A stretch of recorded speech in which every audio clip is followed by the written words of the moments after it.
So what's up, guys? Welcome to another video from the Northern Gaming Network. This time we have Paul versus Chris, Cygnar on the left, Menoth on the right, Resnick versus Darius.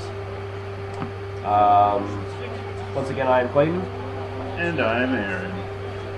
Yay! What scenario is this again? This is Destruction, actually. Destruction. Yeah. So no scoring till objectives are cleared out, licensed to just play assassination, basically. Yeah, more of those not a scenario scenarios. The Central Zone scenarios, they're so, like, non-scenarios. So.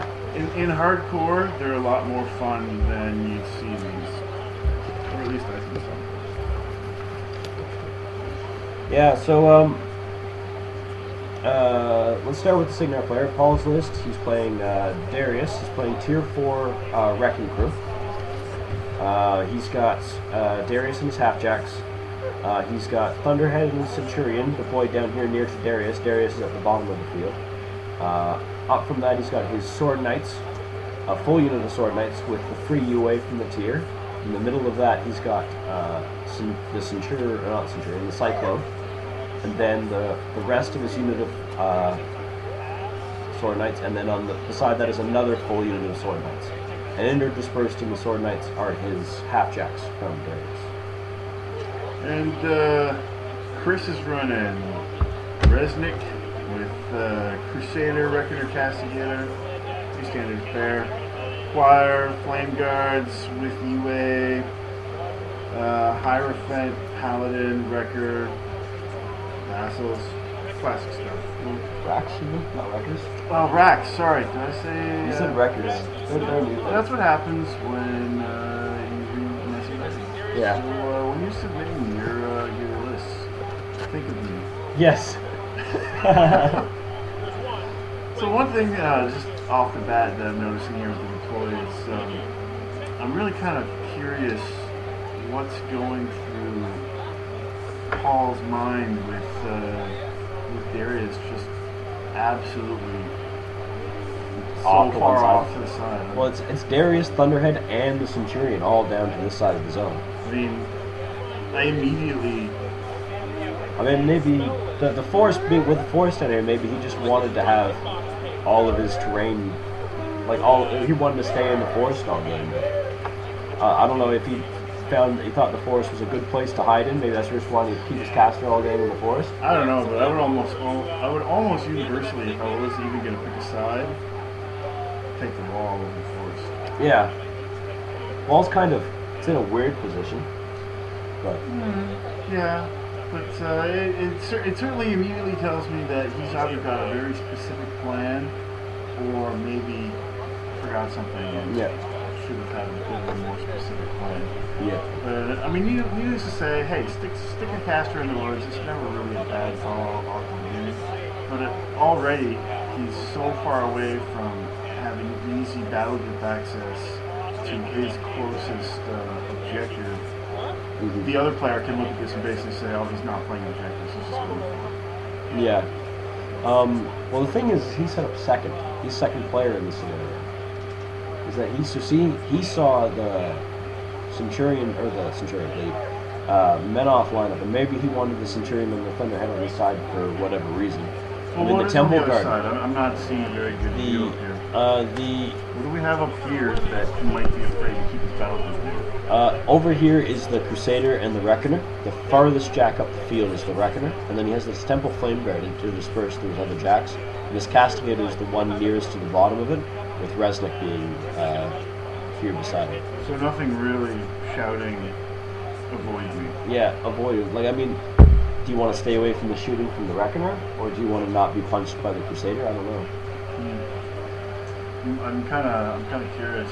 Maybe we can contact him sometime and he can explain away, or if he was drunk, he could be like, "No, I was just buzzed. I was just buzzed. I was just buzzed playing minis. It was a good time." Yeah. Hal-Con, good time. Get buzzed. Oh yeah, that's the other thing. These are from Hal-Con. I totally didn't mention that. But there was a tournament at Hal-Con during the weekend. Yeah, so standard startup of the Menoth player's turn. Just running up stuff, basing his mechanics and his vassals in behind his warjacks. Little armored sentinel or iron sentinel. And I gotta tell you, I'm really curious to see how this. Shella is too. Shella and I are both really curious to see if Resnick can pull it out. I don't see too many Resnicks taking on competitive play and coming out ahead. No, me as well. I've seen a lot less Resnick, more of the other casters. I mean, Chris's other list is using one of those casters we see a lot is Severius 1. Yeah. So this might be just his off list that he plays because he likes Severius or likes Resnick, so he likes to play it off and he makes just. Well, this event did have situations where you were potentially forced into this too. So. Yeah. We were playing. I believe we were playing Divide and Conquer. Can't remember 100%, but I'm pretty sure we were playing Divide and Conquer.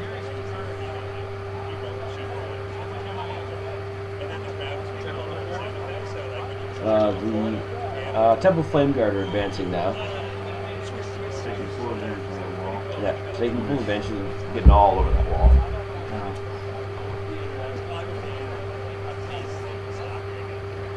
What kind of offensive spells does Darius do? Mostly just in the ability of his Jackhammer ability, getting a Warjack to attack out of activation at 1 purpose per attack.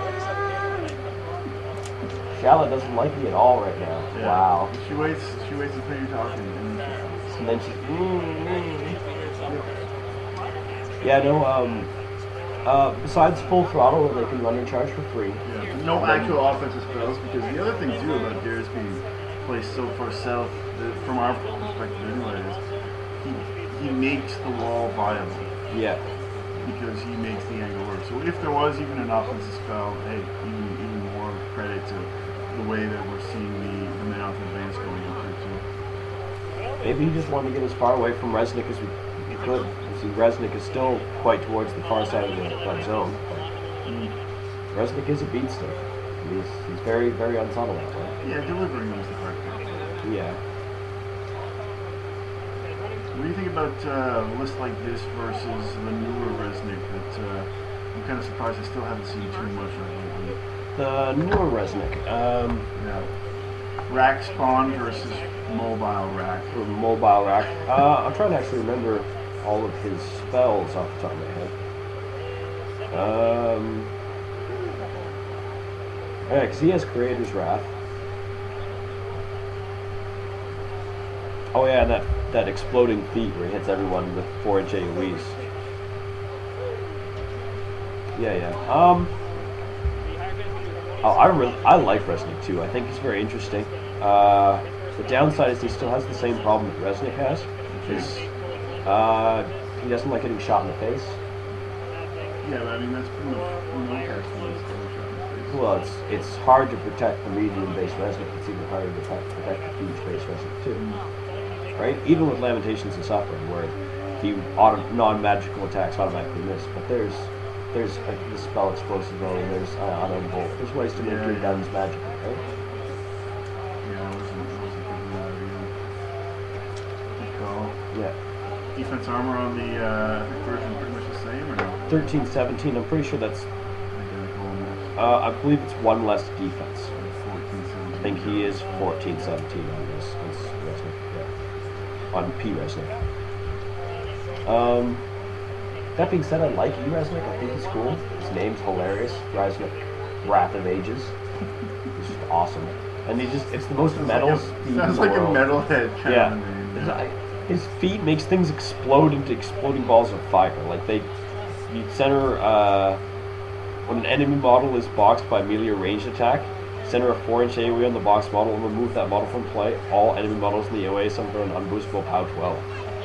Crap, that's awesome. Yeah, it is the most metal feat in the world. It's just like, I'm gonna punch things so they explode and kill things beside them. I like it. Yeah. And he has Creator's Wrath. So it looks like Resnick's just keeping the middle.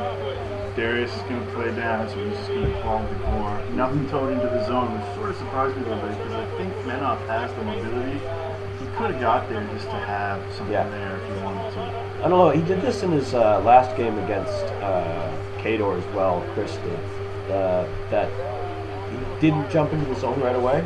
Mind you, in that game it was more him being obstructed by a forest that was in his way, and it ended up costing him an early control point. So maybe just a style of play he sticks to, where he just keeps his army back for an extra turn, maybe give up an early control point just to bait the enemy close to his, then just jump on it then. Like I say, that's what he did in the other game. It didn't work for him, sadly, in that game. But well, with this one in particular, I'm looking at the sheer amount of swordsmen and say it almost would have been nice to give him the target. Yeah. And see if he overcommits. Because, I mean, you know, it doesn't cost you much. Run that one infantry while everybody else is doing it. Fail charge behind the wall and everything places. Yeah. I think did he advance into shield wall with his flame guard? I'm pretty sure he did.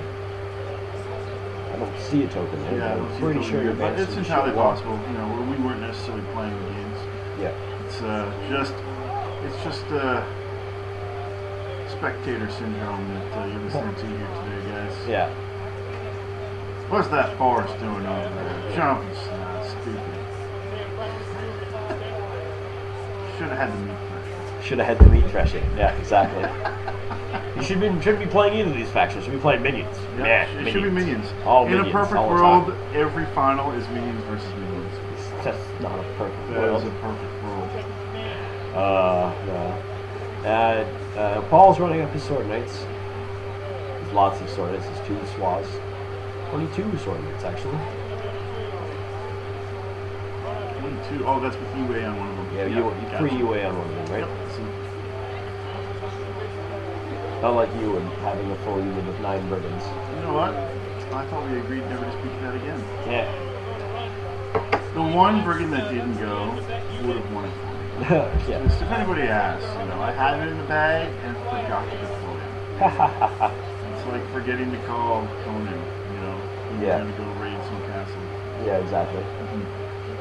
So there's this petition that's getting a lot of privateer press attention that I noticed in the forums this week, where they're looking to see if they can change how mercenaries and minions are applied. Oh. As far as secondary lists go. Oh yeah, that'd be interesting. Yeah, I think that'd be super interesting. Just because they do have a niche place, but not necessarily where everybody's going to want to see it as a viable option. Yeah. You know, you bring one minion list because you know it's strong, or you bring one mercenary list because it has a really favorable matchup to something your faction may not even have access to. So you want to bring probably the best colossal faction? Oh man, yeah. Between Galleon and the Earthbreaker, they're pretty standalone. Yep, absolutely. So anyway, hey, if you have thoughts of that, feel free to post up in the comments section and let us know what you think. What if you could field some mercenaries with your Cygnar forces? Or what if you could bring some pigs with your circle in official 2 and 3 list events? Let us know. That makes them really interesting 3 lists. Oh man, for sure. And I mean, even if they had like some kind of imposed rule where the majority list had to be faction or something like that, you know, 1 of 3 or 1 of 2 only. Yeah. I think there's a place. That'd be really interesting, actually. Well, I collect Cygnar, and even Cygnar is a large amount of just their regular list have mercenaries, and a large fraction of mercenaries. Paul's doesn't in this one. There's like the Merc Cygnar list anyway. Yeah, well, it's the running joke is they're Mercnar. Yeah. Well, because Cygnar uses a selection of their stuff and then half the mercenary faction.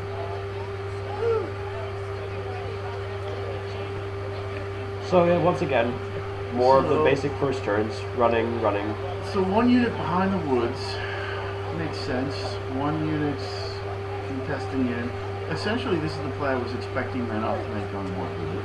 But now, maybe staying back is going to work in the resident player's favor because now they could potentially get the alpha. What is this, 2 covering fire we've got here? Yeah, that was just the Centurion activating, placing 2 covering fire templates. Try to maybe force the Menoth player into a couple lanes. And then it also looked like he placed the other one off to the side for a landing spot for the Centurion here and possibly the Thunderhead as well.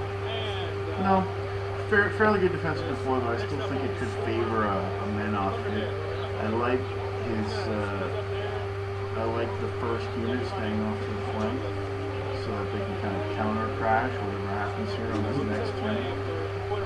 Really favorable counter swing position for Cygnar right here. I'm kind of curious if Menoth is going to regret not getting a little farther up. We'll find out. Now, I'm curious about this. Is Paul is walking through the woods as opposed to walking around it and then towing into the side of it? You get up further up the field there. This way you're spending more of your turn walking through left to right. Oh, it's almost universal. Like, if you can just leave and go around and tow back in, you're fine. Especially with the new clarification that we've seen with the definition of within. Base to base is considered within. Yeah. When you're dealing with, base to base, jack kills another jack, and the template goes down, it's considered within the cover. Your benefit from the cover. So same thing, or at least as far as I can tell, same thing applies. If the distance is effectively 0, it's considered within. Yeah. So towing in is so simple. If you want to kind of skirt the forest, still get the bonus. But on the other hand, it doesn't look like he really has any major intent to, hurry him up the field. He's just parked in the forest, enjoying, 3 inches from the heavy hitter down in the south. Yeah. And not necessarily a bad play. Just I find it curious that you have such a really good tar pit coming in. Yeah. I don't see why you don't keep your casters centralized behind the tar pit. Yeah. So maybe we'll see something later on that's going to kind of reveal this motivation to us. But I'm kind of racking my brain like, joke, rack my brain. Ha, well done. And Michelle is too. Just kind of trying to figure out what this is supposed to achieve down there. Maybe he's trying to bring his gun in range or pitch something off guard. Yeah. I'm not 100% sure. Yeah. Now, Severius I want to call him Severius all day. I'm just going to call him Severius all day. It'll be fine. Severus? Yeah. So, the Menoth player is, Resnick is starting his turn.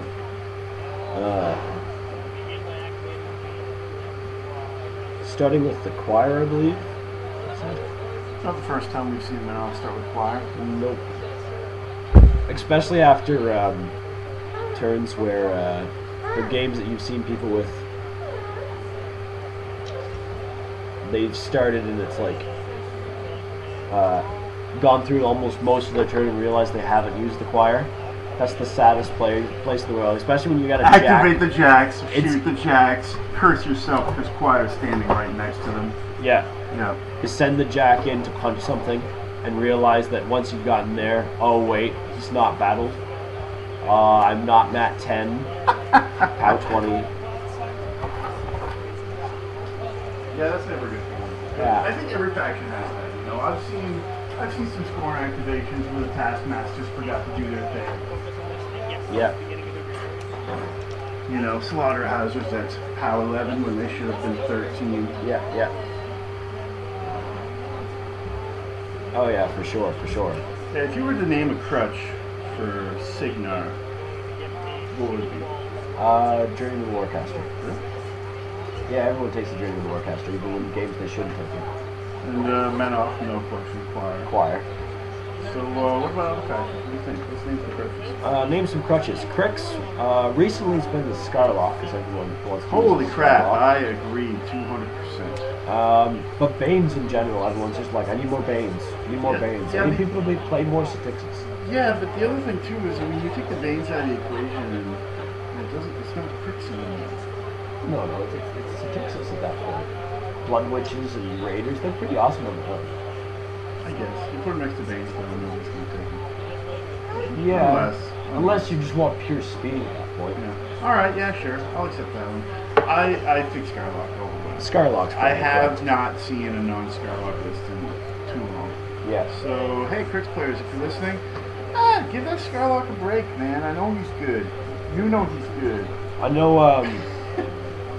I think a couple years ago now, Muzel Minis did a no clutch. I think it was 2012.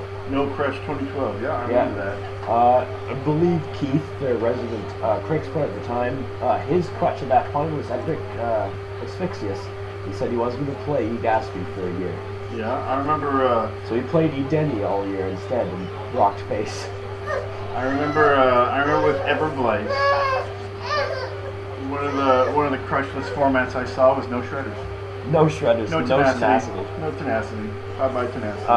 It was either be tenacity or shepherds, I would say, would be the crutch. Shepherds, I'd probably put shredders all the way. I mean, so many things are off the table if you take the shredders out. The pot is not spawning shredders anymore. Yeah, I still take it to spawn Heritage. Maybe. Don't field it and spawn it later. That's almost like get out of jail free. That's it, yeah, get out of jail free. It's like, yeah, I'm taking the challenge. I'll just spawn it later. Yeah. That's not taking the challenge. Yeah, that's getting... Yeah, crutch free 2015. No shredders, I dare you. Yeah. What else is there? Scorn is... Really Beast Handlers? Or would it be Tibbers? It might be Tibbers. I'd probably say Tibbers. Beast Handlers are so good, but it's so good in which list, right? Yeah. Beast Handlers bring nothing to the party unless you're a fan of Fatty. Yeah. Or if you really like, Big Air and Posse, the best unit that Scorn is ever had. Yeah. But no, Tibbers. Every list that doesn't have them wishes it had them. Every person that doesn't have them on the board has a reason why he's not on the board. It's another list. He's in another list. They don't own them yet. No proxies allowed. Whatever you want to call it. There's tons of ways that goes. Yep.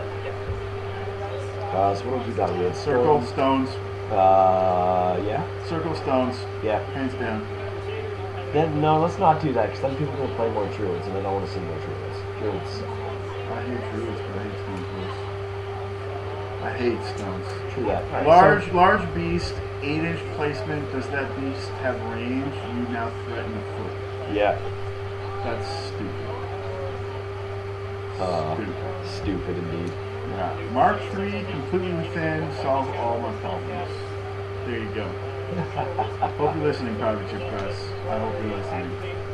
Oh, shit. So in the meantime of our discussion, Temple Flame Guard had advanced once again in Shield Wall. Now they're in the zone. Now they're in the zone. The Reckoner's up behind them. The Crusader is also up behind them. Resident's now moving closer to Darius. Oh yeah, this is like single-minded. There's no secret what's sort of happening here. Yeah, you see him planning out. He's trying to get. He's just playing to jam the zone and slowly get Severus again. Resnick over to Darius and make a. Yeah, Resnick wants to say hi. Hi, say hello to my +2 strength. Yep. But who knows? There's tons of ways you can play it. There's 2 heavies they can potentially screen. I think he's safe playing it with the option for style points. No chance anybody's scoring. Nobody's scoring just yet. But who knows? By the way, nice terrain. Yeah, terrain's awesome. I really like that. I wish it wasn't on a white table. Yeah, that's the downside of Hal-Con really have white tables. Seriously? That's okay. Food for thought. I might get some of those. Frontline Gaming has those sexy vinyl mats. I might try to get 1 or 2 of them. That'd be pretty cool. That would be more than pretty cool. Although then we'd have to fight 40k people to make sure they don't steal them. They can't take them in mine when you 4x4. That's why I said steal. They'd be 4x4, so they can't play on them. Oh, I like that. I like that a lot. 40k players. They play on 6x4s.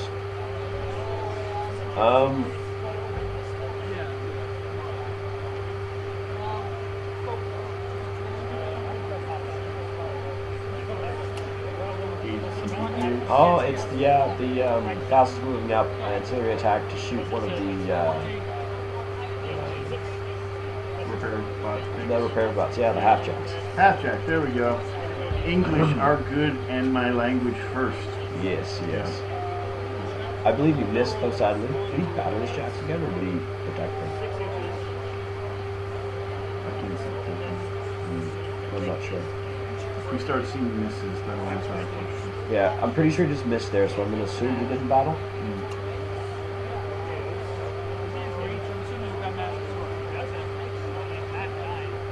Yeah, this next turn. There's Darton walking up beside the objective here. Yeah, this next starting turn Mortar Sands. is going to really hurt that top infantry.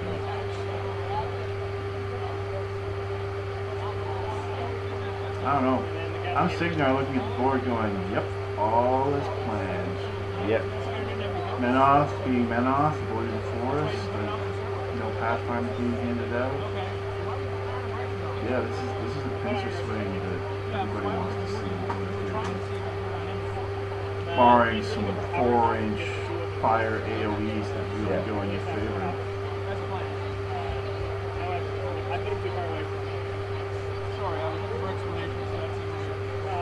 Yeah, and then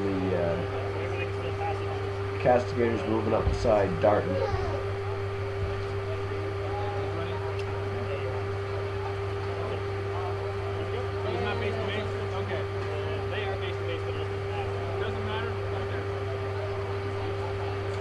Who wins this one? I know. It's not favorable. I mean, for the line of shooting, I expected we would have just seen. I also probably would have expected some infantry fire tokens present. Now, here's the annoying bit: is the Menoth player just killboxed himself. No. He didn't realize that when he finished his activation with his Cascade, he was still inside of the kill box. Yep, that's hilarious. So now it is control points are 2 for the Cygnar player to nothing for the Menoth player, which is, I'm pretty sure when I said before that he wanted to give up an early control point just to draw the army in, pretty sure he didn't want to give up 2. Yeah, I'm pretty sure that's not how he planned that. Pretty sure he did not want to do that. Especially where he looked down and immediately checked it at the end of his turn. He's like, ah, darn. Well, you know, that's actually pretty good. Especially in our group, we're not seeing too many advanced players just yet. We're pretty small community, so it's nice to see people kind of checking themselves for that. Yeah. Well, we're all still learning. So. Well, with the stress of competitive events, it's really easy to forget to call somebody when we're trying to think of what you're doing too. So there's a lot of situations where you may kill box yourself and someone forgets to call you on it, and you have that moment where it's like, I wonder if I should open my mouth. Yeah. Open your mouth when you're in that position. Come on, page 5, boys. Lose because you deserved it. Yep. Oh, my daughter just scratched my head, and it felt wonderful. She's currently drumming in his head. Yeah, I'm her favorite. Yeah. Oh. That or pots or pans. So I believe Darius allocated 2 to the Centurion and 1 to the Thunderhead. It's possibly 3 to the Centurion. Oh yeah, he's in charge. Yeah. I think it's better than that. I think you can walk up and just stab him. Yeah, 3 to Centurion. I might have doubled up. 3 to 3. Why not? All 6.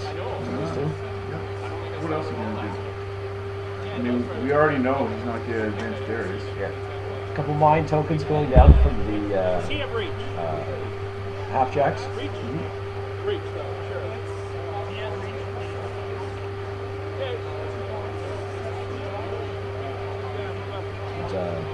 Curious of this last. I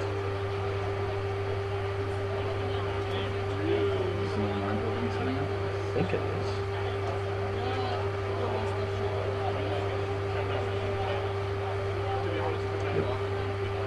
I'm curious about that last mine placement because that's where you want your dudes to go. Yeah, that's the parking place for Centurion. Yeah. I mean, with the reach, you can kind of play around it. He'll successfully try to continue wants to. But I mean, you want him right up there, base to base, reach doing what reach does. Yeah. We're going to start off by. Maybe he's not going to play.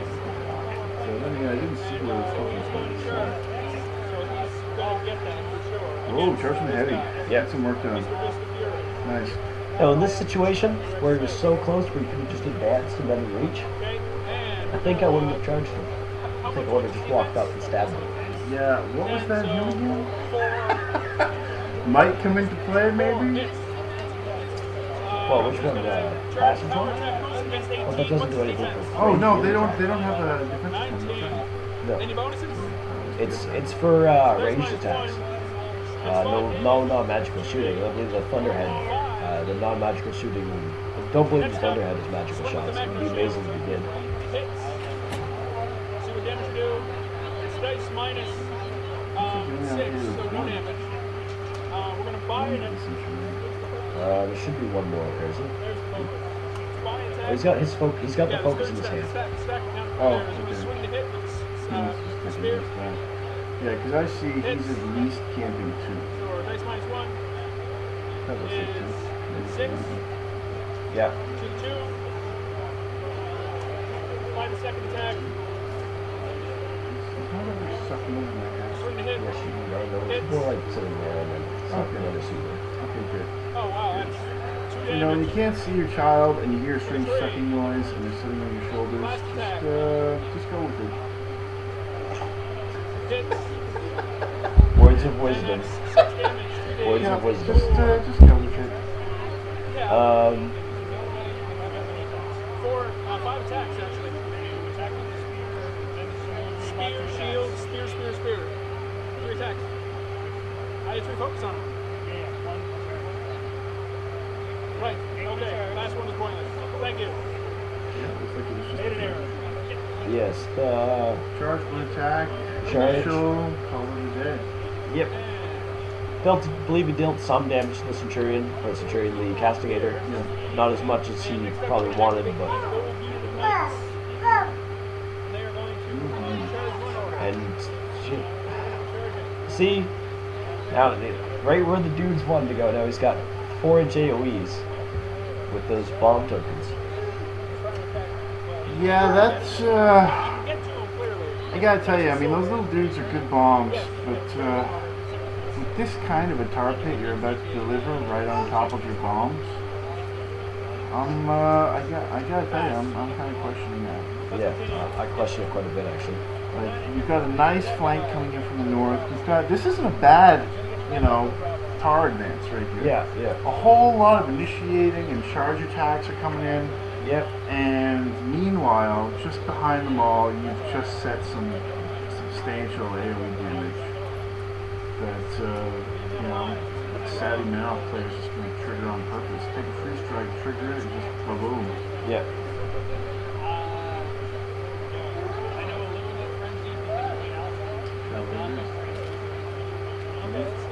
Unbelievable.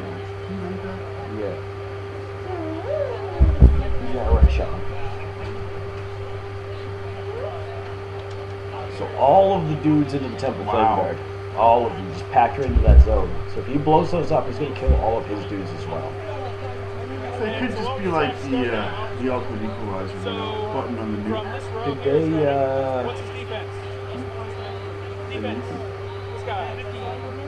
did they do a fear test?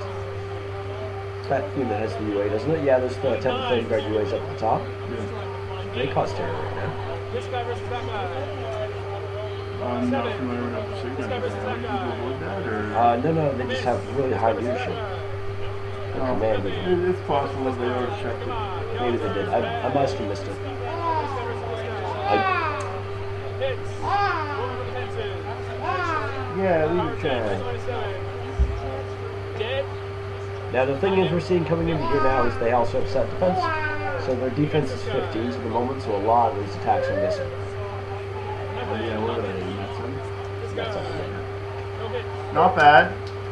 Not bad. I'm used to playing one of our local guys, and he turns that Mat 7 into Mat 9 too many times for me to. Yes, positive charge on Epic Striker. Yep, positive charge, and then there's the guns. Yeah. First gun hits all the rest auto hit, all Yep. that fun stuff. Yep. Such a fun versatile unit. It's Stormblades though. Yeah. Well, not Stormblades. Oh man, you put them side by side. Yeah. Oh yeah, because they got flanked with the War Jackets coming in as well. Yeah, crazy good.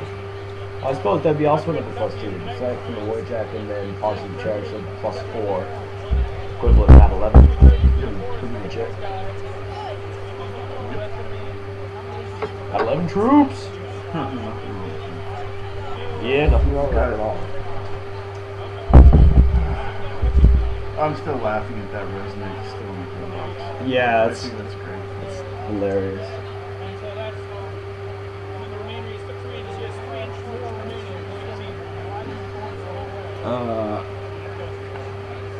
He's just sitting there being awesome, hanging out in the kill box. Doesn't make it. I'm not sure what I would do with the second unit. I'm not sure.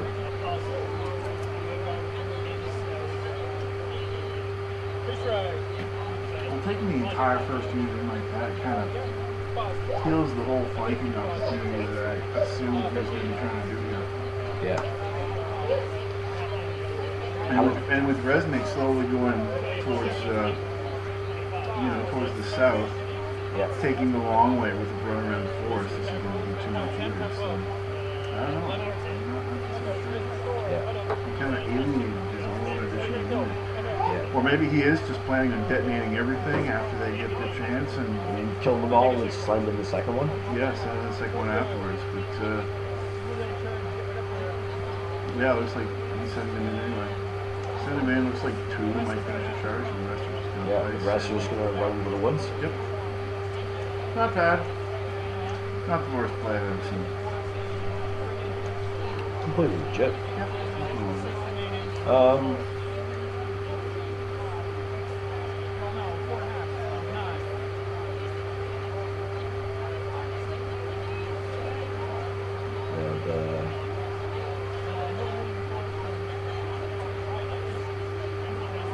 And, what's he going to do with the Cyclones? Is my question. I'll probably do cover fires. Advanced double cover fire. It's one thing you could do really cheeky. Advance and place the covering fire on the models. Yeah, no, that's what I'm saying. Like, place them on your own models. Your models aren't going to care because they've already finished their activation. The enemy models get to either stay in melee and take the POW 12 or leave melee and take the 3 strike. It's, Yeah. No, there's absolutely nothing wrong with that. That's the play I'd be going for. But, having said that, we've also got a couple other potential targets of opportunity depending on how some of these attacks go on the next turn. But, yeah, I'd say cover fire right over the top of his own eyes. That's pretty legit. So we're rolling these Side out ones on the tanks. versus. Cover fire and then 2-handed throws. So Nothing wrong with that. And every once in a while, you just need to have 2 D3 rapid fire shots. Range 10 POW 12s. What? I actually like them with, every once in a while, Cyclone gets into the cray list. Because guided fire is hilarious on them. 2 D3 auto boosted shots. I like that. POW 12s. Yeah. Pretty Yeah. sexy. That is pretty good. Mind you, recently I've just been finding room to put the entire storm wall in. So. You say it like that's a new thing. Hey, look, I play Cygnar. If I haven't thought of putting Stormwall in every single list, then it's not really Cygnar. Stormwall's pretty good. Yeah, pretty good. It's okay. You know, Pretty good. It's right up there with the Mountain King. You know, they're okay. They're right up there with the Mountain King. Totally okay. Yeah, okay on the Stormwall is just a little bit of a mistake. Yeah, just a hair. So a little early strike here. But He right, can do what? real up close look at Chris's face there. Oh my God. So here it is. Check control. It's gonna move up.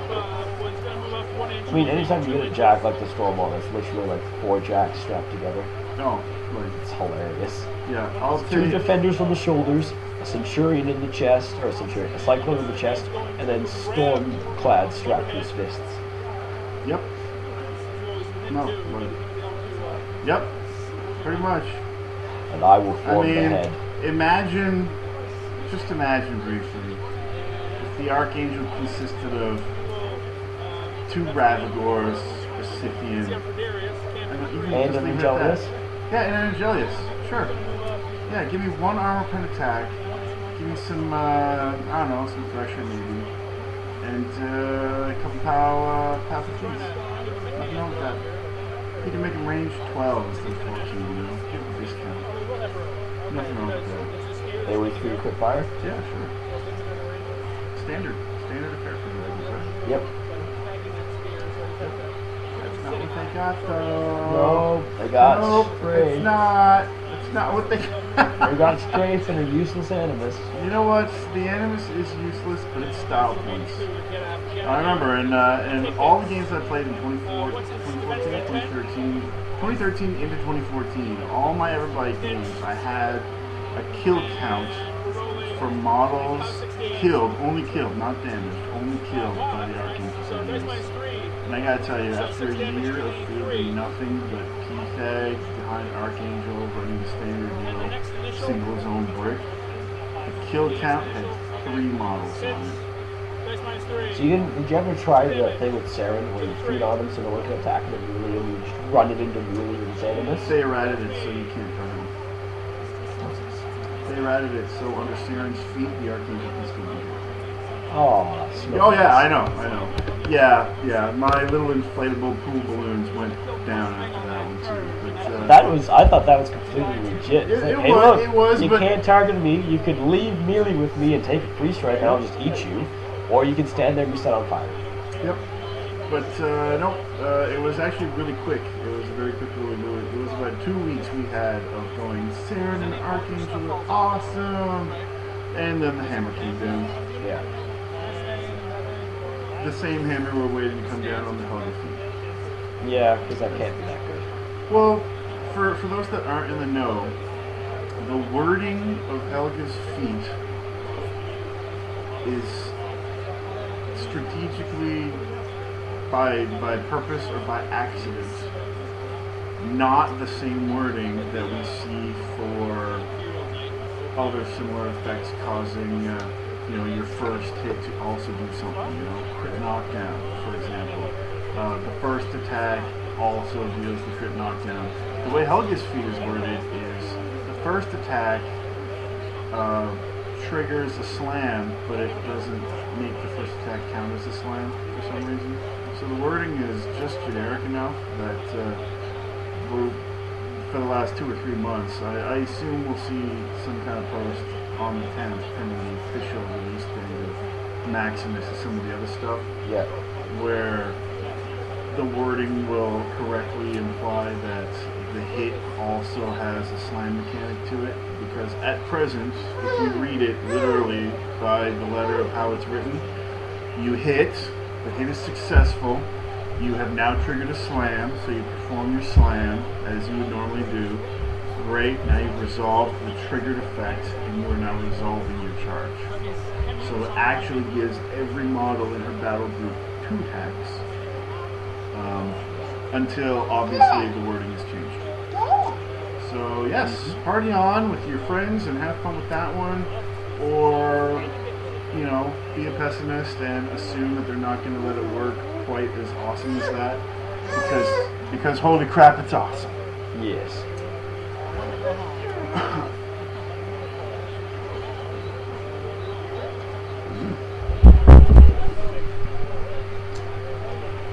So what do you do when you're looking at a tar pit like this as a Menoth player?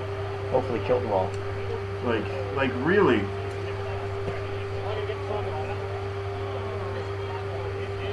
Those mines definitely have big fat targets on them. So he's battling all his jacks, if this hasn't been seen before. Yep. No other player. Yeah, you're going to battle all your jacks and you're going to try to punch some stuff to death. Yep. I was really surprised to see the Thunderhead also mention that earlier. And so the Thunderhead also going in? I absolutely think that was wrong. I would have shot some type of plane down with Thunderhead. It would have been Thunderhead first if you really want to put damage on that heavy.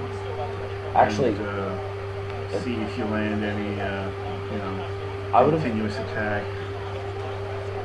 I would have liked to see the Thunderhead, have Darius go, crane the Thunderhead forward with 2 inches, and then have the Thunderhead move into the Temple Flame Guard first and pulse from there. Do the POW 12s to everything and inside then of it. continuous attack after the then pulse. Then do the attacks after the pulse, and then send in your Storm Blades at that point. Or your Sword Knights at that point, because then you can get further into his lines, and you just have him pulse on them. Maybe you couldn't have done that with your positioning, you might have pulsed on some of your own models. Yeah, the Thunderhead I think was too far south.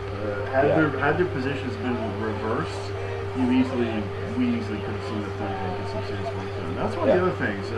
You know, you've got that much infantry coming at you, and you've got your best anti-infantry piece just so far off to the right. It's just not even. I gotta agree there. That placement questioned me because he was all the way down beside Dorian. Yeah, especially where you looked at the deployment, you saw where he was. Yeah, there really wasn't too much of an excuse there. And you know that the Temple Flames are going to go into the zone. They have to go into the zone, right? They're your jam piece. They're going to the zone. So here, have a Thunder Head. He's going to pulse on you once and kill eventually. Because even it's. I mean, it's what he does. How 12 is dice minus 6, so he's, on average dice you're killing Thunder. Absolutely. If you get 6 of them and kills 3, you're happy. Yeah. Meanwhile, this Menoth player must have been really, really happy to see both heavies drawn into the Castigator. Yeah. I mean, on a good day, you're not really expecting the Castigator to be able to trade with a Centurion that gets the Alpha. Yeah. But you didn't really plan the damage. You only spent the 1, maybe 2 focus on it. Yeah, it was. It's definitely kind of, you know, not to question the skill of these guys. They're definitely putting this between on each other. But yeah. Really was kind of curious about the mindset. Just how much did the scenario, or should I say his lack of desire to play the scenario, can play on this one? I'm not 100% sure. I've also realized something as we were talking about wondering what he was going to do with his cover fire templates last time. Yeah, he didn't place them. So he just advanced it from shops? Yep. Looks like it. That's unfortunate. I would have liked to see those covering fire templates go down right over top of the flame guard, because right now they'd be taking the POW 12s from it, because it's entering or ending their activation, so they'd stab the guys in front of them and then die. Well, look, Paul, hey, if you're watching, Paul, give us a video with you doing that, because that's legit. Yeah. And I want to see it happen. Yeah. Get some of those covering fire templates on your own guys, because your guys don't care about them at that point, because their activations are already over. Yeah, it's such a helpless situation as an opponent that knows he can't retreat either. Yeah. Like those covering fire templates will get work done. He stands his ground and potentially loses his guys. You get to start your turn. Nobody's tied up in a couple areas. Like everything's done. Yeah, he can just shield wall and continue on, right? Mm-hmm. Sure, armor 18, but once again, dice minus 6 on POW 12s. Average rolls taken. Average rolls taken. You just spike a couple damage rolls. If you get, like I say, you get 4 or 5 and still in the cover zone, you kill 2 or 3. Those are 2 or 3 free deaths that you just didn't have to worry about. Or even on the other side of the coin, I mean, just the threat of that even happening. You know, having that cover fire, having him know he has to play around the cover fire, can change the whole dynamic of where he commits his guys, just how hard he's trying to jam and or clear a particular area, and go from there. I do see that he's getting a little bit of work done. We have some clearing going on here in the front line. Still got that presence code in to contest the zone, so as long as he remembers to move his caster up and doesn't take another kill box. Another kill box. Yeah. I just saw that. There goes the. There goes the heavy. Didn't get some work done. They go punching things as well. The other thing was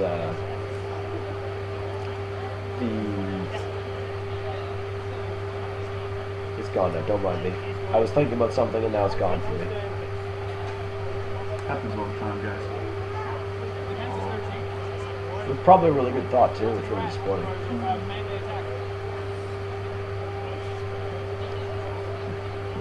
Yeah, that's frustrating. All right, carrying on. So the heavy goes in. He's going to be punching some sword knights.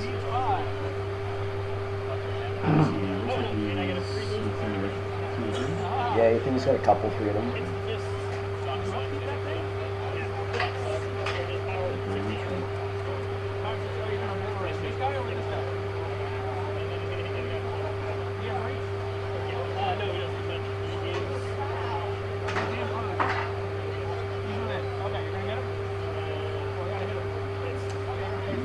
Yep, a couple big squish marks. Yeah, just throwing it out there. That heavy would have taken a patch off. Yep. Or 2. Armor 18, I really want him. Yep. Never know.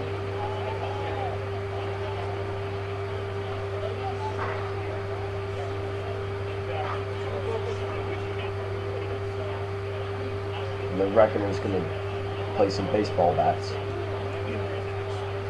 It's always tough too when you've got people who weren't there kind of judging everything that you did. So hopefully, you know, we're not rubbing anybody the wrong way with a little commentary here. Yeah. But, you know, it's always nice to have a third party, see some things that you could have done a little differently. And there's a mine. Yeah. Totally just remembered what I was thinking earlier. It's also good to see, like, we're discussing what we would do with Paul's list here. And it's always good to see, almost do that every once in a while, is just basically write a list and then give it to your opponent and you play their list and they play yours. I've done that before. And It's a lot of fun. see what you would do in that list, and then you're looking at it, and then see someone else playing the list, see what they do differently. It'd be some very interesting gameplay there. And Yeah, then I you can learn something about definitely the like list. to get my hands on a couple Denegger lists, just so that I could run and turn my facing and pass just once. Yeah, Just tell all my friends that my list is Denegger. yeah, yeah, totally. But no, it's absolutely. I mean, it's a good practice to have. Especially if you have you know, any kind of tight play groups that can meet more than the token once a week, or Yeah. sit down, swap your lists, read through your stuff. Worst case scenario, you now know their stuff a little bit better for the next time you're facing it. Best case scenario, you learn a couple things as far as the weaknesses and what they're trying to do, and then Yeah. again, have a little bit of better knowledge for the next time you have to face them. Yeah. But I mean, this turn now, everything looks completely different. We went from Cygnar dominating contested presence to a whole lot of Menoth In the zone, yeah. in the zone. Yeah. Now, trying to do, the Castigator's trying to two-handed throw. Was that, just to back up a little bit, was that Resnick charge? Is that how he got himself up there? I'm not sure. Because while we were yakking, He might have, he didn't have I any missed the fury Resnick focus on activation. him. I didn't see any focus left on him. I think he allocated all his focus. He might have just ran. Charges are pretty scatter. Yeah, but charge his own guys. Maybe he did charge a model their year and killed them. I also Well, that's why I wasn't sure if he actually took something out or if he just advanced. Anyway, that's neither here nor there. Resnick is not going to kill box himself this turn. Yep. Great job. It's always nice to see.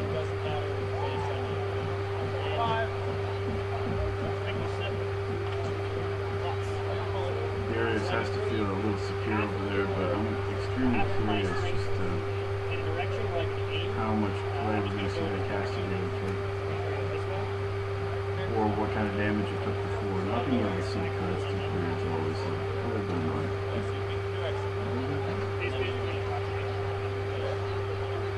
Now, we're going through the act of throwing the model.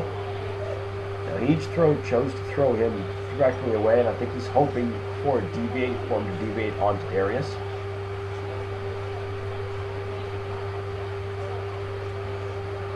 Here's a rules question. Throws aren't half going to the rules? I'm not 100% sure. I'm not 100% sure either, that's why I asked. To the book! To the book. I have a feeling.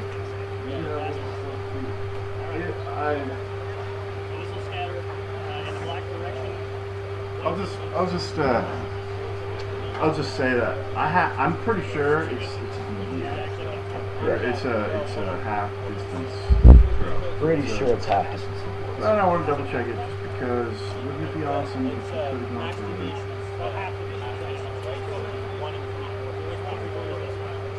Because I know throws do have play with obstacles. A lot of people forget that. You can throw. But you can't I think throw they over just walls. looked it up on the video. I've just heard one of the guys say it's half distance, so they just said he deviated 1 3/4 inches. Yep. So, He's not gonna make it. Darius makes it. Darius does not get Thunderhead thrown in his face. Nice throw, Castigator. Very nice.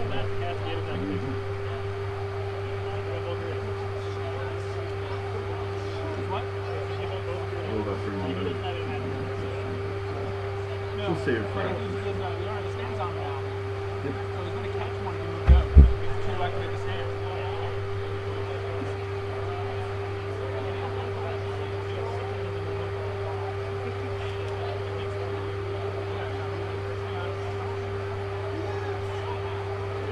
Darton moving around the Centurion.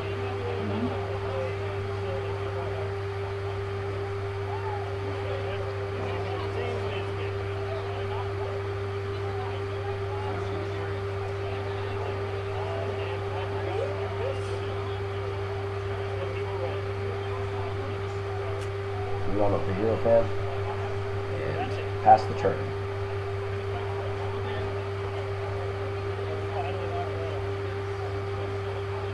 Those death clocks provided to you by Dollar Store. Yeah. If you're wondering what they're doing, they both have the death clocks on their own clock and they're switching back and forth. It's a little. It's poor man's way of doing death clocks without chest clocks. You got it. You got it. Chest clock, $75. 2 individual kitchen timers for your death clock, 90 cents each. Yeah. You decide. Yeah. You do the math. You got some guys that want to play and want to play specific ways. You find ways to do it. So kudos for that. I mean, it's always nice to be able to. By the way, we screwed it up in this one. We did 45 minutes. It's actually 42 minutes for that clock. 35 minutes. Oops. Have to wonder if anybody was below 3 minutes when we ended. Oh, excellent. Can't tell you. So, we're going to start off with the 6 focus. That's why you have to wonder. Yeah. By the way, that did nothing. Strokes are bad, kids. Yeah, totally. Strokes are bad. The automatic will Makes stand your up. voice deeper. And I've moved 1 inch this one. Anything within 2 inches stands up and work out. Or living in Canada. Yeah, living in Canada. Living in Makes your Canada voice deeper. makes your voice deeper. Maple syrup gives you hairy chest. Yes. Oh, Mr. Now Paul here's trying to figure out his turn. He was trying to see, maybe he's trying to go for Resnick this turn. Resnick's not camping anything. As nice as it is to see that, actually no, between the Cyclone and a forced, we can put, he can hypothetically put a little bit of damage. I think that's not what he should be looking for right now. No. He's got a nice scenario presence. He's got to make up his scenario presence, and he's got some extra models from the unit up top. That's going to potentially be able to come in and help with that. But, Oh, yeah. I don't know. This is one of those situations where you got to look at it and say, you know, how badly do I want to win by assassination? And I gotta tell you, you know, even coming out of last turn, scenario was viable, and it could have been a thing. Yeah. We have a Cyclone that I assume shot at a couple free targets instead of dropping the templates, but easily also could have advanced and just killed one of the objectives and scored a free point. Yeah. Because both have to be gone before anybody scored, right? And you can't kill. Oh, the far one has to be gone. Okay, my bad. Yeah. See, read the scenario, and then you'll learn how to play here. Good job. Well, that being said, you can see the objective doesn't have reading, so you can see it. You're going to just advance and shot with Pac-12s. Yeah, exactly. Same thing, just not as one-sided as I thought. Only having to kill one even sort of exemplifies the point even more. You have access to it, take it. You know? Take the 3 points. He already kill boxed you 1 point, so yeah. He helped you win. He helped you get the lead. Yeah. He's exploding all of his mines at this point, which is good, but it's not going to get the work done that we wanted to see. Yeah.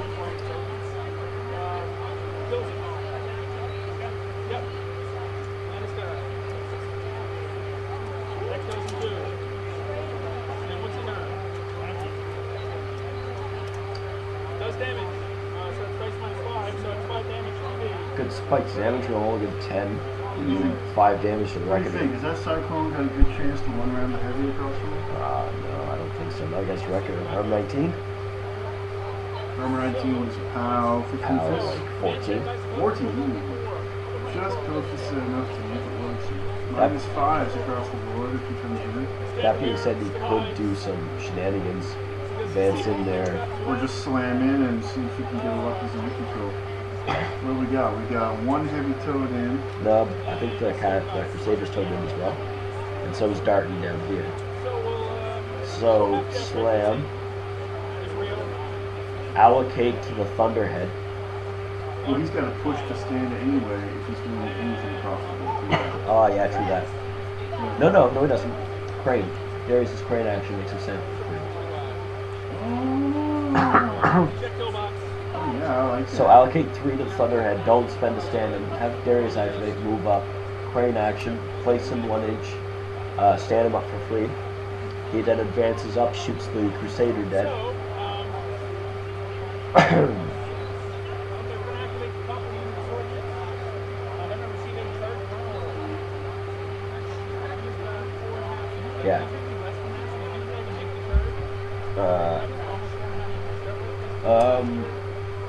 So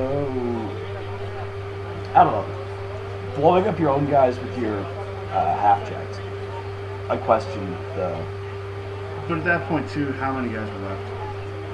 Out of that Two, unit, no. I think there was Not many. 3 left. Enough that you could have worked with it, maybe, but I mean, Yeah. there wasn't as many fatalities from that either as I was kind of hoping to see. Yeah.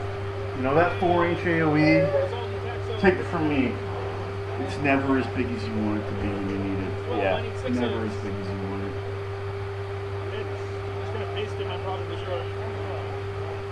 But, yeah, we'll get the free stand from Toe, which we were talking about. Yeah. And, yeah, he hypothetically has a play on Resnick. It's a last-ditch play I would probably be sitting on, but we'll see what he decides to do. Looks like the unit has come in, get a little bit of work done. Depending on how much work they get done, we may see... Nope, we're not going to see it blocked off the charge line. Yeah. We blocked off to get to the Reckoner. As I said, I think he could have done something to get to that Reckoner. To get that Reckoner in the zone. Like, they say slam it with the Centurion, or with the Cyclone. It gets knocked back out of the zone. Move up the Thunderhead and shoot the Crusader dead with the PAL 14s, the 3 PAL 14s. He's already put damage on the Crusader, I'm pretty sure. Yep. And then have the Centurion kill Darton and then kill the objective. But that's also assuming everything works out the way you want it to. Yeah. So yeah, it makes sense. He's contesting the zone that he should have known at the same time. He's contesting a zone that no one's going out of their way to take. She is covered in sparkles. You are covered in sparkles. I'm covered in sparkles. Christmas is here. Christmas is here. And when you have a toddler and you put sparkles in your tree, It gets. they're not everywhere. staying in your tree. So, food for thought. Yeah. Versus these guys. What's their set defenses? It's on the chart. So it's 13. So I need. Yeah. I need 7. Not. Hits. How 12. Minus 5.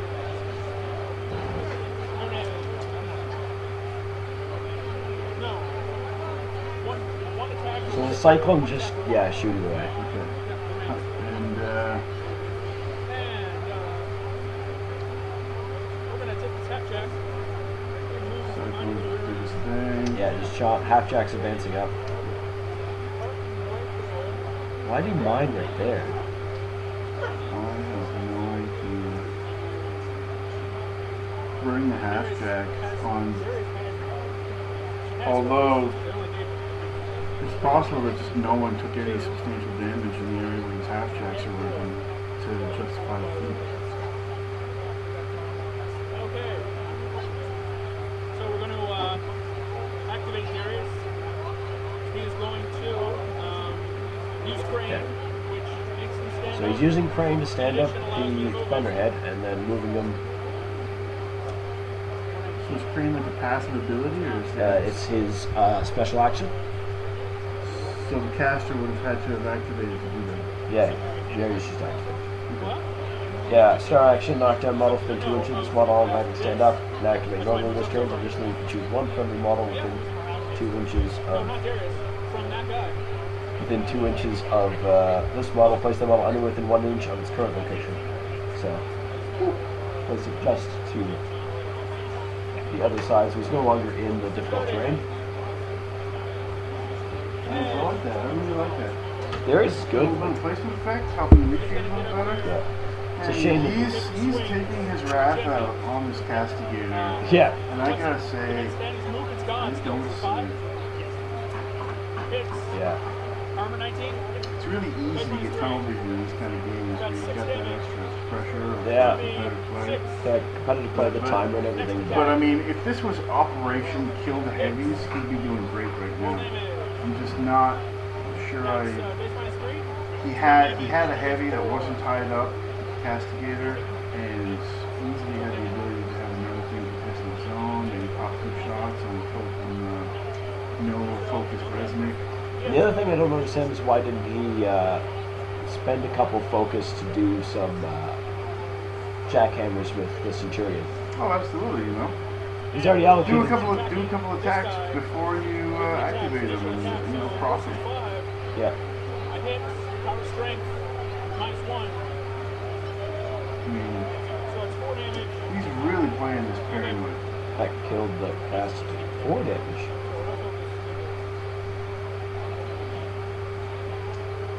Not bad. So has he activated his Centurion yet? The Centurion just killed the castigator. The Centurion is it? Finished off the castigator, yeah. Well, mission accomplished. Heavy is dead. Yep. That's not a bad line in the way with that reach preventing any kind of line charges coming in around. Yeah.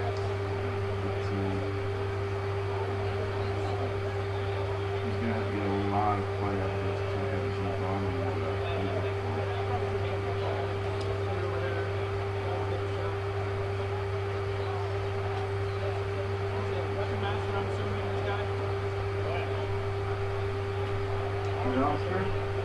Yeah, Menoth's turn, so the Menoth's player's turn.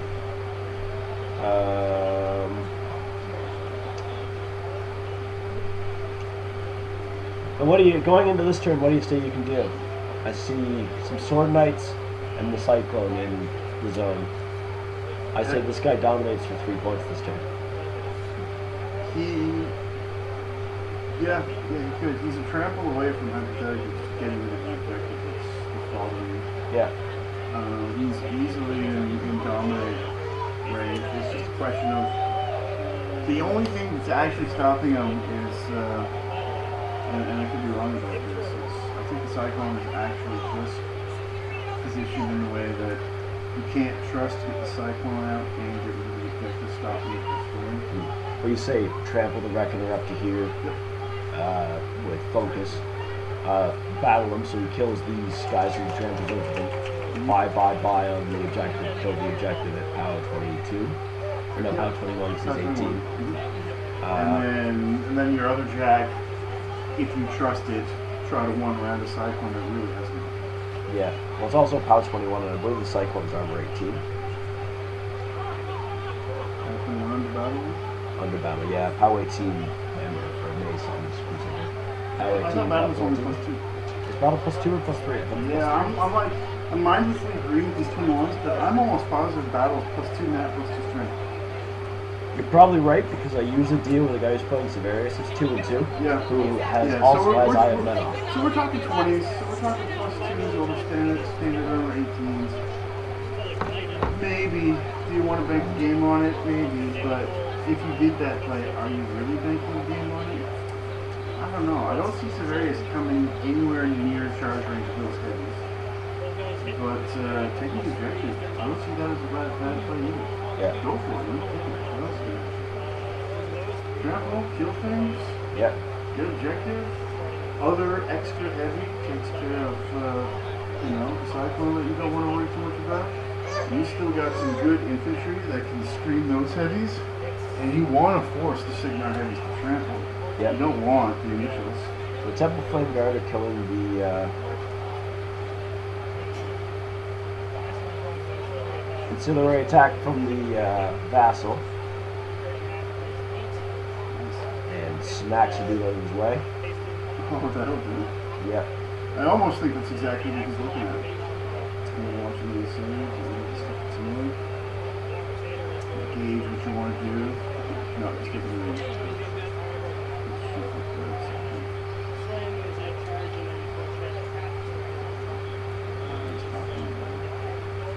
Oh, he's gonna slam the Centurion out of the zone. The Cyclone out of the zone. You know, he gets that slam, and that's exactly what we talked about. Yeah. Yep. I was talking about tunnel vision earlier. I wasn't thinking about the slam.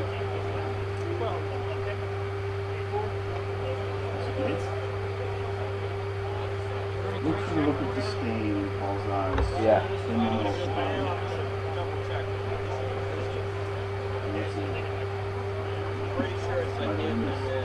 Oh, he hit him. They're discussing whether or not that's opposing strength check or not. I don't think it's business.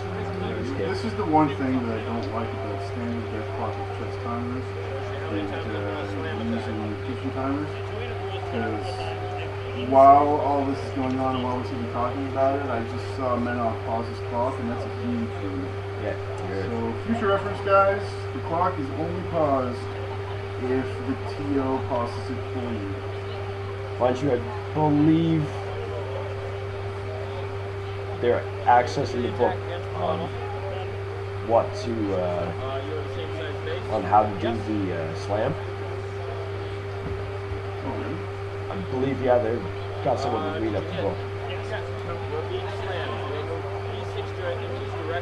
Distance away. Your clock should have started by now. We're gonna get some hate mail coming out of this one. This is how you play, guys. Do it right. There we go. Clock's back up. Yeah. So anyway, like not having been there, I don't know what they were told to do or anything like that. But on the standard situation, it should have been. You want to look at the rule. It's on whoever's time is questioning the rule. So yeah. So some situations you need the TO to get over there and do it themselves, and in that situation, they would pause the clock for you. So. There you go, guys. A little lesson about etiquette for death clock and how to use your timers. The less you use your timers, the better you're using your timers. Yeah.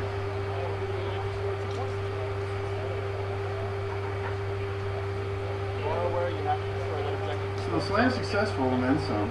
He flies out of the zone. Yeah. Awesome.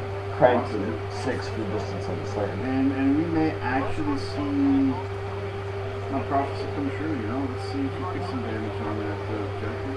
Yep. Or if he's going to have that nagging leftovers of the infantry that kind of look against There's him. 1 or 2 still in the zone right now.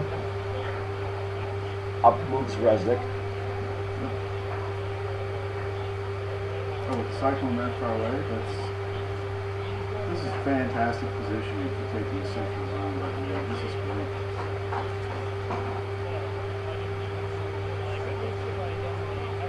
When you've got a frontline caster and you're not sure how to play them, review this video. Yeah, we get right up in the middle. Seriously, no, this like don't feed them your caster, but you're doing everything by the book here. You got a nice slam, more distance than you expected. You've got some low threats up top. You've got some heavy threats in the bottom, but you already have a decent screen out for it. Yeah. I'd say everything's going exactly how you want it to go.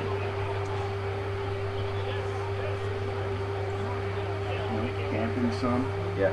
Yeah, I like it. I like how I like this comeback, this staging, especially where bottom of 2. I was looking at this thinking Menoth isn't looking too good right now.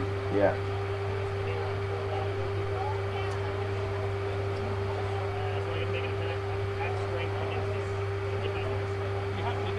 Yeah. So he's trampled over the remaining 1 dude.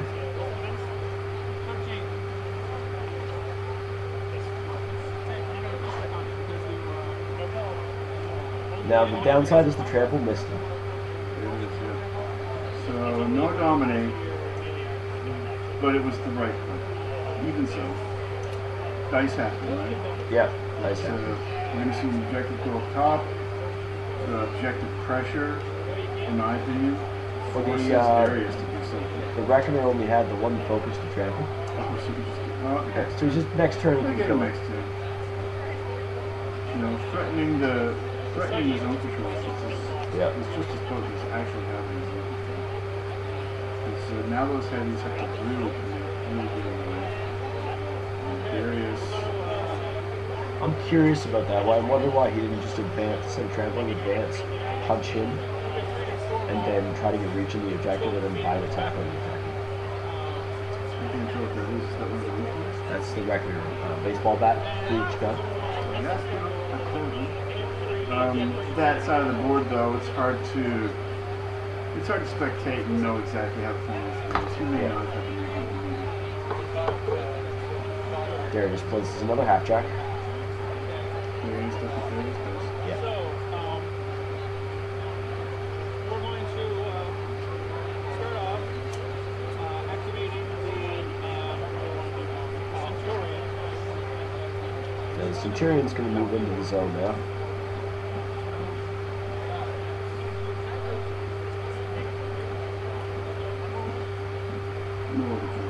Yeah, he's got to get the Centurion to do. I don't like that placement one bit. You just saw him slaying your Cyclone out of the zone. Get fully into the zone. You commit. You send him in. You send him away. And get right in here. Actually, hop right in here where these guys are and kill that objective. Yep.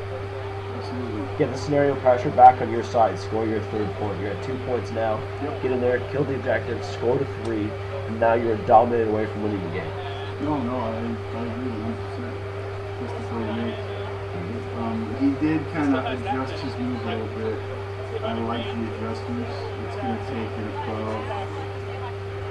take an above minimal roll to get him off the zone. But the dice happen, right? So if you're trying to play against the dice, you do as deep as you possibly can. A good 5 and 6 on the good 5 damage from the Centurion on his reach attack into the Crusader.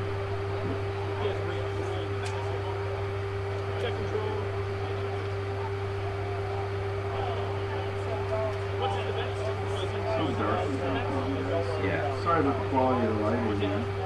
Nothing you can do about it. And the lighting is offset for the tables. It's not directly over the table, so you notice you get an awkward shadow from Paul as he's leaning over the table. It's because the lighting we're always right in the middle of the aisle, not over the table. So you're getting weird shadows going across the table. Even on Chris's side, when you stand up, you'll see the shadows from him. It's his lighting. The lighting are all behind the players instead of above them. And then one of the games, the lights dim a bit because there's bad power there apparently. Oh yeah, they've been struggling with that location. Yeah. When we finally have a Hal-Con event at the new center, 2016, it's going to be a thing to see. Get there, book your tickets. Yeah, 2016 will be legit. It's supposed to be 2015, 2016, something like that.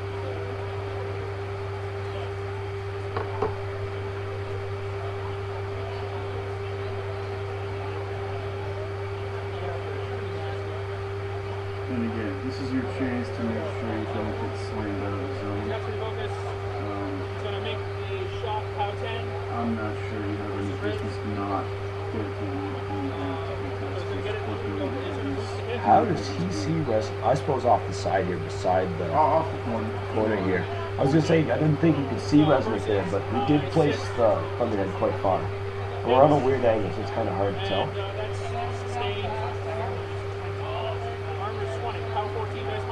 2 damage to Resnick off of the steam cannon. This is the. Oh, sorry. This is the Thunderhead shooting. My bad. I thought this was Darius's big gun. Yeah, it wasn't.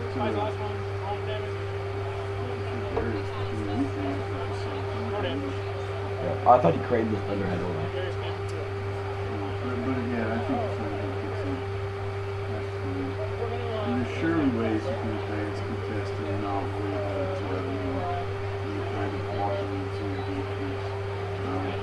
This dark model here at the bottom of the zone. Dark gun. It's dark. Okay. Yeah. That's the power.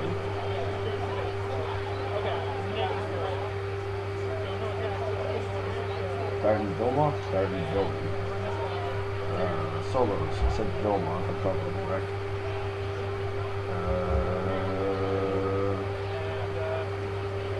Vilmont, yep. Starting Vilmont. But he's the super power wall. He's the character guy. He's starting to understand his hand impervious wall. I imagine he's still thinking yeah, plus 5 armor for certain bonus hits. Coming 21, 5 foxes. 21 on the solo, 20 on the Power 15 on the sword. Power 15 right? That's pretty good. It's perfect work So let's land another unit of knights, minus the charge on this guy. So charge the hit against this guy. No, miss. And that's everybody. Minus this guy stands up to second leg later. You gotta stand up.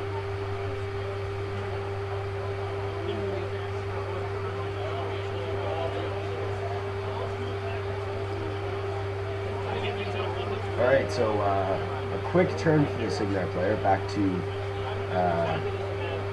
Resnick and Chris here. They're putting all his fury back to his caster.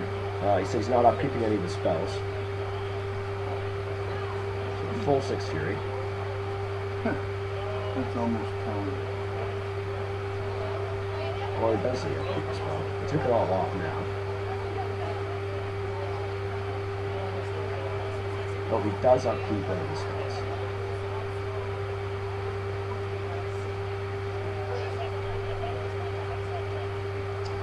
No crazy rack placement. I'm a little bummed out, I gotta tell you. But, oh well. The fanboy doesn't always want the well-played play. Yeah. But, I definitely like the whole kill a minion, plant the rack, kill many minions. Yeah. That just doesn't get old. But playing the short thing, you really got to hand it to the Menoth player. I'm liking his style. I like the cutting the jib, Menoth.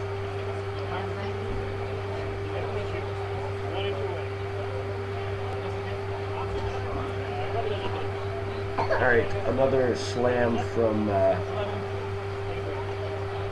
to the Centurion. I didn't see. Wait, slam. Did he move 3 inches? Slam, throw, No, he only rocket moved. punch. Maybe he moved what 3 inches this way. But you have to go directly Slam towards has him. some directly points. I mean, charges you always have a little bit of leeway as long as you make your moves, and slams don't share that. They don't share that sentimentality. Yeah. I just missed. Maybe he did allocate a focus to him. I didn't see it. No, at the end of his movement, we were looking, and I was specifically talking about the slam, and They just moved him 1 inch away, so I assume he pushed him. didn't quite get him off. Not off the zone like he wanted to. He's obviously, play for the zone, see if you get lucky with other things. So let's see about other things. This is super paladin in the wall coming in here. Yeah. Is he measuring reach on Davis?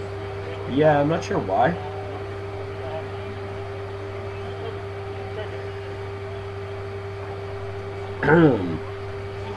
So making this nice little lane between Resnick and Darius.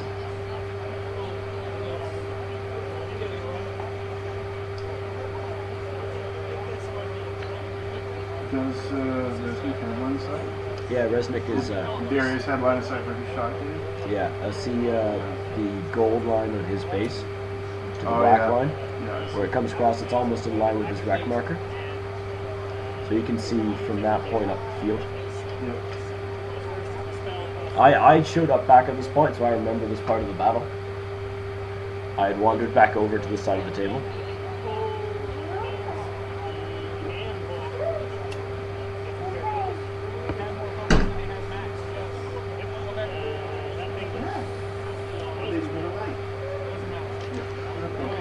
Yep.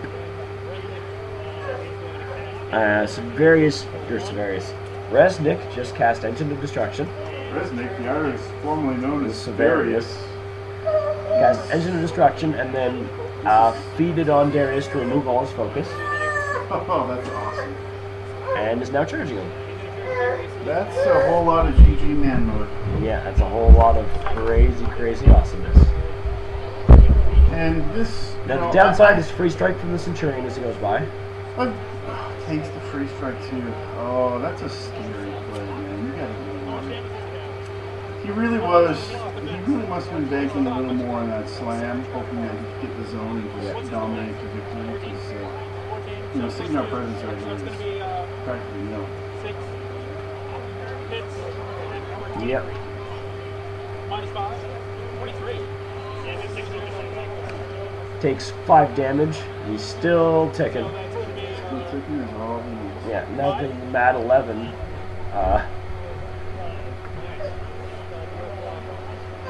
Mat 11 Resnick now.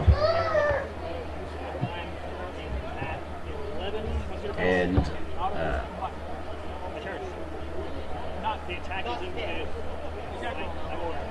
so not double ones to hit the defense 13 on Darius. 13? Yeah, that's pretty nuts. Yeah. Not double. Hal 18 on his He's right 11 right now. Or Matt 11. Power 8. so straight dice damage on Darius with no focus. Having been on the receiving end of one of these before, Straight dice. So you're 8 damage to Darius, he's 22. it's no fun. It's definitely no fun. So 8. But on the other hand, I've seen these just not quite get enough 8. to. You're almost certainly going to kill it. There's the spike, there's 11 damage. He's taken 18 damage. 19 damage, so he's 3 health left. And it kills him. Yeah. Good job, guys. So what have we learned? So what have we learned? What have we learned? If you see your opponent slamming you all over the field, contest with more. Yeah, stick more shit in the zone. And in general, you know, maybe Pete was right to play a little bit wary of the Resnick assault, but Paul there, yeah. yeah, sorry, Paul, but I still think essentially plays Darius and the Cyclone doing what the Cyclone does when you've got your tar pit laid out would have completely changed some of how this game played out. Having said that, I also liked a couple things that he was doing too. So you know, I really liked his approach in the tar pit. I liked his flanking wing. I'm actually surprised that Paul. Usually when I play Darius, as I also play Cygnars, I usually don't allocate focus. I usually just cast full throttle because that gives everyone new Camp the control areas. rest, yeah. And well, actually, and then buy jackhammers. I still spend the full stack. I just buy attacks so they make attacks out of activation. Gotcha. So and then they get boosted melee attacks from full throttle, and then the free runs or charges. Yeah, but that only really applies if they're already engaging. Right? Yeah, I You suppose can't that full way. throttle activate them and then jackhammer after. So Yeah, no. So I mean, yeah, it's still good to It's allocate sometimes. allocating your focus instead of But spending there your was spells. certainly a It's a couple different way to turns. play. Yeah, there was definitely a couple turns where we saw Darius utterly and completely safe, camping more than was necessary, considering how safe he was. I don't know. You just feed it off at that point. Well, the first turn where we saw the Centurion engage the Castigator, I mean, we were talking about it. We both thought he allocated 3. Yeah. And it was Well, he did 1, allocate- maybe 2, charge and I buy, think or he did allocate 3. It was charge. He did 4 attacks on him. I'm pretty sure. Charge attack with a spear, offhand with a shield, buy attack with a spear, buy an attack with a spear. and this is where Spectator Syndrome comes in again, guys. So, Right. so if you're listening and I'm wrong about things I'm saying, just, you know, feel free to post some hate mail on our YouTube channel and just be like, you know, Aaron, And tag Matt in it. You Just were Matt.